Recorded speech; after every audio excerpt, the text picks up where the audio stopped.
জীবনে চলার পথে সব সময় সেই মানুষটাকে বেছে নাও যে তোমাকে প্রতিটা পদক্ষেপে মোটিভেট করবে।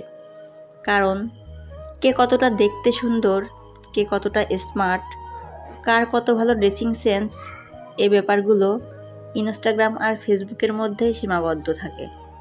আর আমাদের জীবনটা রিলস কিংবা প্রোফাইল পিকচারের মতো পারফেক্ট হয় না।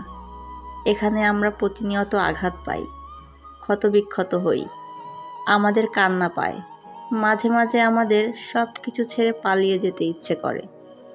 আর এই যন্ত্রণার মুহূর্তগুলোই আমাদের এমন একটা মানুষের দরকার পড়ে যে আমাদের পাশে বসে আমাদের মাথায় হাত রেখে বলবে, আমি আছি তো তোমার পাশে, কিচ্ছু হবে না, তুমি পারবে, আমার তোমার প্রতি বিশ্বাস আছে, তুমি ঠিক ঘুরে দাঁড়াবে।